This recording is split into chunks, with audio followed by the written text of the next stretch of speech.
ప్రతి శృతి మించిలా నన్ను మై మరపించగలా తడబడి తల వంచిలా తలపును అణి చేస్తే ఎలా మరేం చెయ్యనే నీతో ఎలా వేగనే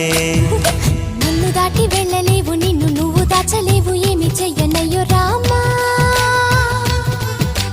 ఉన్న మాట చెప్ప నీవు ఊరుకుంటే ఒప్పుకోవు ఇంకెలాగే సత్యభామా అనుకున్నా తప్పు కదా మో మాట ముప్పు కదా మనసైతే ఉంది కదా మన మాటే వినదు కదా పంతమ్మానుకో భయం దేనికో ఉన్న మాట చెప్ప నీవు ఊరుకుంటే ఒప్పుకోవు ఇంకెలాగే సత్యభామా